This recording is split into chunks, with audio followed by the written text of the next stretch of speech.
Hello दोस्तों, आप सभी का स्वागत है आपके अपने YouTube चैनल दी स्टार क्लासेस पर। आज के इस वीडियो में आप लोगों को वृत्त के कंसेप्ट को बताने वाले हैं। तो आइएगा देखिएगा, ये गोलाकार बंद आकृति है, इसी को वृत्त कहते हैं। ये वृत्त का जो चारों ओर का घेरा ये वृत्त का जो चारों ओर का बाहरी घेरा होता है, इसको क्या कहते हैं? परिधि।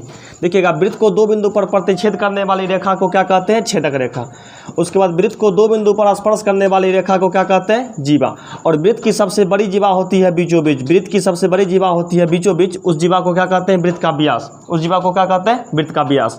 अब देखिए, व्यास का आधा यहाँ से यहाँ तक जो होता है, व्यास का आधा चाहे यहाँ से यहाँ तक हो चाहे यहाँ से यहाँ तक हो, ये आपका कहलाता है त्रिज्या।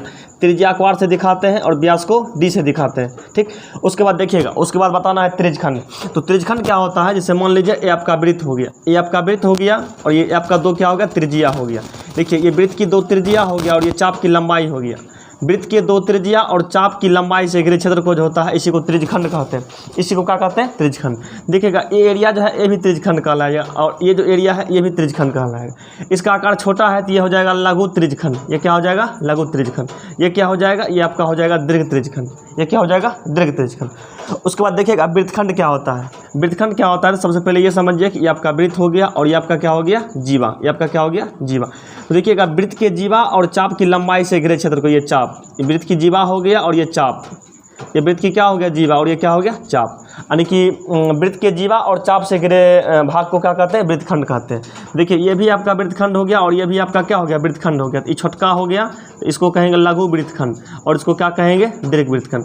तो आप लोग परिधि के बारे में, छेदक रेखा के बारे में, जीवा के बारे में, व्यास के बारे में, त्रिज्या के बारे में, त्रिज्यखंड के बारे में और वृत्तखंड के बारे में आप लोग समझ गए होंगे। उसके बाद देखिएगा, उसके बाद आप लोगों को बताते हैं स्पर्श रेखा क्या होता है। स्पर्श रेखा, स्पर्श रेखा।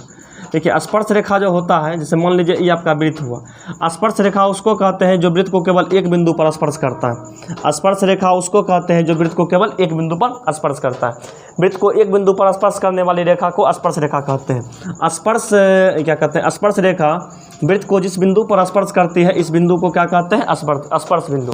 यदि आप लोगों से क्वेश्चन पूछा जाएगा कि स्पर्श रेखा वृत्त को कितने बिंदु पर स्पर्श करती है, तो केवल एक बिंदु पर। और आप लोगों से ये भी पूछा जाएगा स्पर्श रेखा वृत्त को जिस बिंदु पर स्पर्श करती है, उस बिंदु को क्या कहते हैं? उस बिंदु को कहते हैं स्पर्श बिंदु। आप लोगों से क्वेश्चन पूछा जाएगा, थोड़ा सा ध्यान से देखिएगा। पूछेगा, एक वृत्त पर कितनी स्पर्श रेखा खींची जा सकती है? एक वृत्त पर कितनी स्पर्श रेखा खींची जा सकती है? तो अनंत। ये आपका क्या हो जाएगा? अनंत हो जाएगा। जैसे मान लीजिए, यहाँ से यहाँ भी खींच सकते हैं, यहाँ से यहाँ भी खींच सकते हैं, यहाँ से यहाँ भी खींच सकते हैं, यहाँ से यहाँ भी खींच सकते हैं, यहाँ से यहाँ भी खींच सकते हैं। क्वेश्चन को ध्यान से सुनिएगा। पूछेगा, एक वृत्त पर कितनी स्पर्श रेखा खींची जा सकती है? अनंत। उसके बाद सुनिएगा ध्यान से, आप लोगों से पूछा जाएगा कि वृत्त के किसी एक बिंदु पर कितनी स्पर्श रेखा खींची जा सकती है? तो वृत्त के किसी एक बिंदु पर केवल एक स्पर्श रेखा खींची जा सकती है। केवल क्या खींची जा सकती है? एगो। उसके बाद क्वेश्चन पूछेगा कि बाह्य बिंदु से वृत्त पर कितनी स्पर्श रेखा खींची जा सकती है? बाह्य बिंदु का मतलब मान लीजिए बाहर में कोई बिंदु P है, तो यहाँ से क्या स्पर्श रेखा खींच सकते हैं? यहाँ से केवल दो स्पर्श रेखा खींच सकते हैं। यहाँ से केवल क्या स्पर्श रेखा खींच सकते हैं? दो स्पर्श रेखा खींच सकते हैं। तो देखिएगा, ये तीनों क्वेश्चन बराबर परीक्षा में पूछा रहता है। पूछेगा, एक वृत्त पर कितनी स्पर्श रेखा खींची जा सकती है? तो ये आपका हो जाएगा अनंत। ये आपका क्या हो जाएगा? अनंत। पूछेगा, वृत्त के किसी एक बिंदु पर कितनी स्पर्श रेखा खींची जा सकती है? तो ये आपका हो जाएगा एक। ये आपका क्या हो जाएगा? एक हो जाएगा। अब पूछेगा, बाह्य बिंदु से वृत्त पर कितनी स्पर्श रेखा खींची जा सकती है? तो दो। और दोनों की लंबाई आपस में क्या होती है? बराबर होती है। यानी कि बाह्य बिंदु से वृत्त पर दो स्पर्श रेखा खींची जा सकती है और दोनों की लंबाई क्या होती है? आपस में बराबर होती है। आइए अब वृत्त के संबंधित क्षेत्रफल के सूत्र को आप लोगों को बताते हैं, तो वीडियो में बने रहिएगा। तो देखिए, वृत्त से संबंधित जितने भी क्षेत्रफल होते हैं, जितने भी क्षेत्रफल का यूज आप लोगों को क्लास 10th के मैथमेटिक्स में होने वाले हैं, सभी फार्मूला को इसमें कवर कर लेते हैं। इससे बाहर एक भी फार्मूला आप लोगों का यूज नहीं होगा। तो देखिएगा, सबसे पहले आपका है वृत्त का क्षेत्रफल।